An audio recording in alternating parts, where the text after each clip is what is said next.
Hello students, अपन carbohydrate और vitamin का पिछली वीडियो में हमने अध्ययन कर लिया था। अब नेक्स्ट जीवाणु स्टार्ट कर रहे हैं प्रोटीन। प्रोटीन है क्या?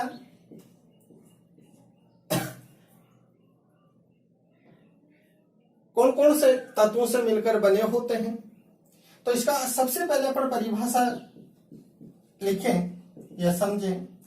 तो परिभाषा में क्या है कि जो प्रोटीन है ये भी कार्बनिक यौगिक होते हैं जो सर्वाधिक मात्रा में जो प्रोटोप्लाज्म जिसको कहा जाता है जीवद्रव्य उसमें पाए जाते हैं।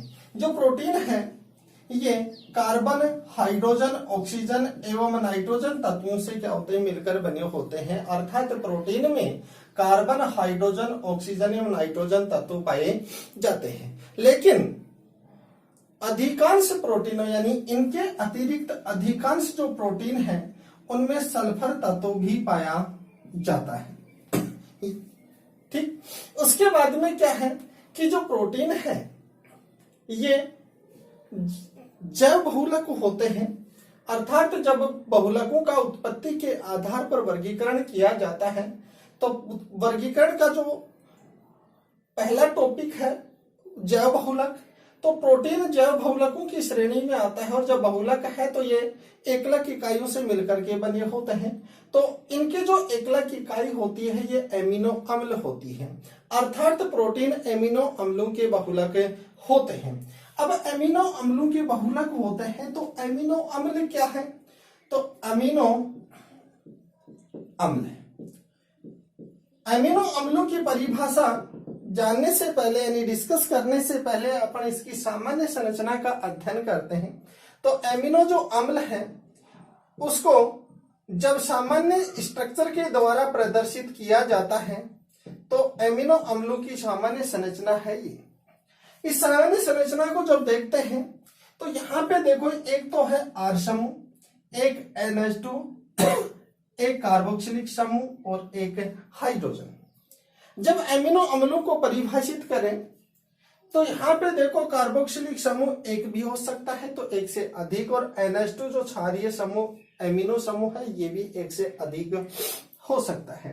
तो ऐसे यौगिक जिनमें एक या एक से अधिक कार्बोक्सिलिक समूह एवं एक या एक से अधिक क्षारीय एमिनो समूह उपस्थित होते हैं उन्हें एमिनो अम्ल कहा जाता है। एमिनो जो अम्ल हैं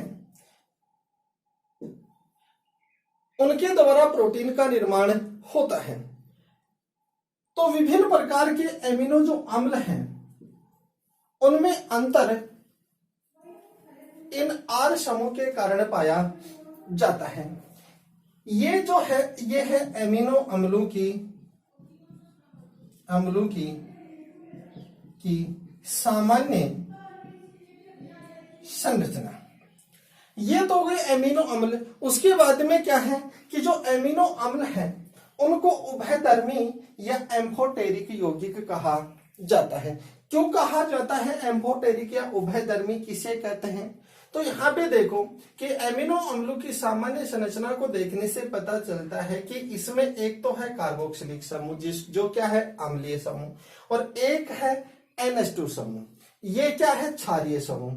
और कार्बोक्सिलिक यानी एमिनो अम्लों में अम्लीय एवं क्षारीय दोनों समूह उपस्थित होने के कारण ये अम्ल एवं क्षार दोनों के गुण प्रदर्शित करता है।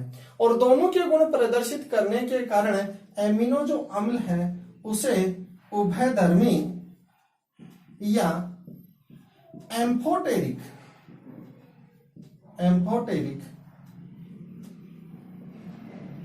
यौगिक कहा जाता है। हो गया? तो ये तो हो गया उभयधर्मी क्यों कहा जाता है या इसे एम्फोटेरिक यौगिक क्यों कहा जाता है। इसके बाद में आता है ज्विटर आयन। तो ज्विटर आयन क्या है और इसकी क्या उपयोगिता है? तो ज्विटर आयन, ये जो ज्विटर जो आयन है इसके स्ट्रक्चर है यानी ज्विटर आयन एक ध्रुवीय संरचना होती है। ध्रुवीय यानी पोलर स्ट्रक्चर। अब ये पोलर स्ट्रक्चर क्या है तो सबसे पहले क्या है कि हमने एमिनो अम्ल का जो सामान्य जो संरचना का अध्ययन किया, COOH और H2O। अम्ल का काम होता है H+ त्यागना और क्षार का काम होता है H+ ग्रहण करना। तो यहां पे देखो ये तो क्या है, एमिनो अम्ल। एमिनो अम्ल, एमिनो अम्लों में उपस्थित कार्बोक्सिलिक समूह वियोजित होकर यानी टूटकर, आयनों में टूटकर H+ आयन मुक्त करता है। और जब H+ आयन मुक्त करेगा तो इस मुक्त हुए H+ आयन को क्षारीय NH2 समूह ग्रहण करता है और इसके त्यागने और ग्रहण करने से एक ध्रुवीय संरचना का निर्माण होता है। इस ध्रुवीय जो संरचना जो निर्मित होती है, इसी ध्रुवीय संरचना को कहा जाता है ज्विटर आयन। ज्विटर आयन, ये जो ज्विटर आयन है, ये ज्विटर आयन विलयन का अम्ल क्षार संतुलन बनाए रखने में महत्वपूर्ण भूमिका निभाता है। तो त्यागे गए H+ आयन को NH2 समूह जब ग्रहण करता है तो एक डाइपोल स्ट्रक्चर यानी द्विध्रुवीय संरचना का यानी ध्रुवीय संरचना का निर्माण होता है और इस ध्रुवीय संरचना को यानी पोलर स्ट्रक्चर को ही कहा जाता है ज्विटर आयन। तो ये तो हो गई प्रोटीन, एमिनो अम्लों और ज्विटर आयन के बारे में सामान्य संरचना। लेकिन यदि अपन एमिनो अम्लों का वर्गीकरण करें, एमिनो अम्लों का वर्गीकरण, तो यदि एमिनो अम्लों का यदि वर्गीकरण करें तो वह एमिनो अम्लों के वर्गीकरण के 3 आधार हैं। किस प्रकार से? तो एमिनो अम्लों की जो सामान्य स्ट्रक्चर है उसको इस प्रकार से प्रदर्शित किया जाता है। तो वर्गीकरण का जो पहला आधार क्या है कि NH2 समूह इस कार्बोक्सिलिक समूह के सापेक्ष कौन सी स्थिति पर है, अर्थात COOH समूह और NH2 समूह की स्थिति के आधार पर। ये पहला वर्गीकरण। दूसरा क्या है कि एमिनो अम्लों में NH2 और COOH समूह की संख्या के आधार पर। और तीसरा है एमिनो अम्लों का कार्य के आधार पर। तो सबसे पहला लेते हैं अपन वर्गीकरण का आधार NH2 व COOH समूह की स्थिति के आधार पर। इस आधार पर एमिनो अम्लों को 3 भागों में विभक्त किया जाता है।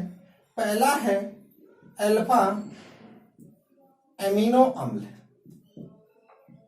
अल्फा एमिनो अम्ल, अल्फा एमिनो अम्ल क्या है कि यदि अम्ल के अणु में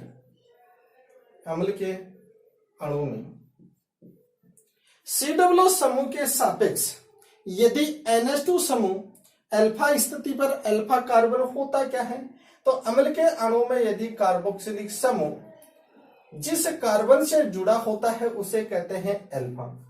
अल्फा से जुड़ा हुआ बीटा और बीटा से जुड़ा हुआ गामा। यदि इसके सापेक्ष NH2 समूह अल्फा से जुड़ा हो तो अल्फा एमिनो अम्ल, बीटा से जुड़ा हो तो बीटा एमिनो अम्ल और यदि गामा से जुड़ा हो तो गामा एमिनो अम्ल। तो सबसे पहला है अल्फा एमिनो अम्ल। इसमें NH2 समूह COOH समूह के सापेक्ष अल्फा स्थिति पर संलग्न होता है या जुड़ा होता है। जब इसका एग्जाम्पल देखें तो इसके एग्जाम्पल हैं ग्लाइसिन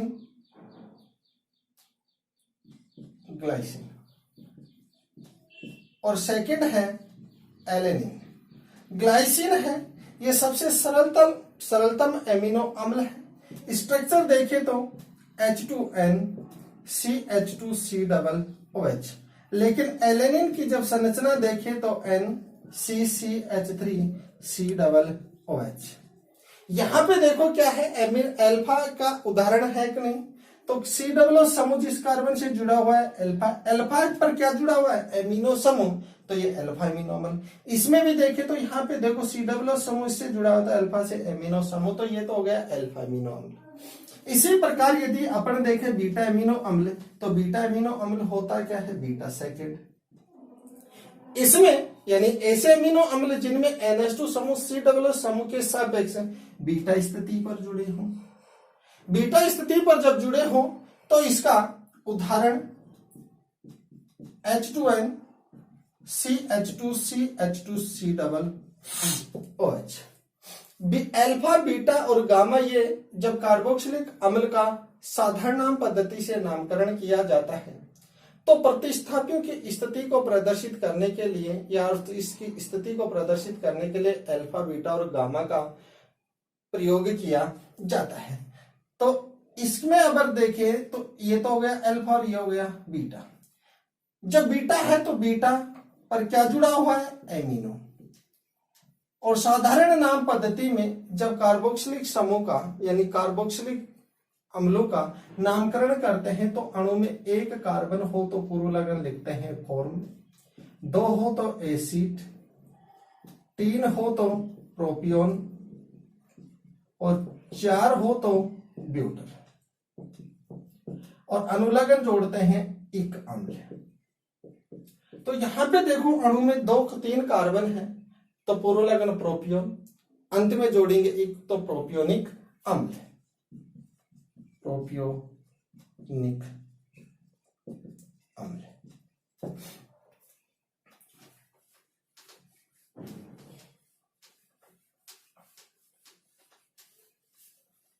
गामा, गामा एमिनो अम्ल। गामा जो एमिनो जो अम्ल है ये क्या है कि इसमें NH2 समूह COOH के सापेक्ष गामा स्थिति पर पाया जाता है या संलग्न होता है। जब इसका एग्जाम्पल देखें H2N CH2CH2CH2COOH, अल्फा, बीटा और गामा। गामा स्थिति पर एमिनो तो गामा एमिनो, 4 कार्बन हो तो पूर्व लगन लिखते हैं ब्यूटर और इक तो ब्यूटेरिक अम्ल। तो ये तो हो गई एमिनो अम्लों का NH2 समूह एवं COO समूह की स्थिति के आधार पर। लेकिन यदि अपन पढ़े दूसरा वर्गीकरण का आधार NH2 समूह है COO समूह की संख्या के आधार पर, सेकंड वर्गीकरण का आधार NH2 व COOH समूह की संख्या के आधार पर, और इसके आधार पर यदि वर्गीकरण करते हैं एमिनो अम्लों का तो किस प्रकार से एमिनो अम्लों की सामान्य जो स्ट्रक्चर है H2N, यदि एमिनो अम्लों में COO समूह और NH2 समूह की संख्या समान हो तो उसे तो बोलते हैं उदासीन एमिनो अम्ल। यदि COO समूह की संख्या NH2 समूह से अधिक हो तो उसे बोलेंगे अम्लीय एमिनो अम्ल, और यदि NH2 समूह की संख्या COO समूह से अधिक हो तो उसे कहते हैं क्षारीय एमिनो अम्ल। उदासीन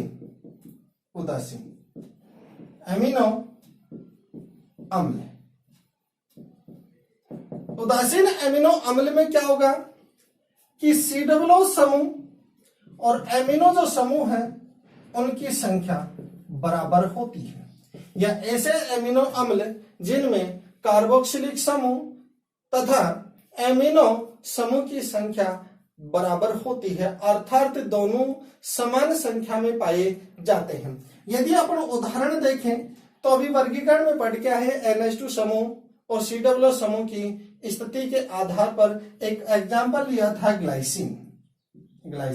तो ग्लाइसिन के यदि स्ट्रक्चर को अपन देखें CH2COOH। अगर इसकी संरचना को देखें तो यहां पे देखो एक ही तो क्या है H2N, एक ही तो NH2 और एक ही COOH समूह। इसी प्रकार यदि दूसरा एग्जांपल ले एलेनिन, तो इसकी अगर संरचना देखें तो H2N CH3 COOH। तो इस संरचना में भी एक NH2 समूह एक ही COOH समूह। यदि दोनों की संख्या समान हो तो उसे कहते हैं उदासीन एमिनो अम्ल। नेक्स्ट,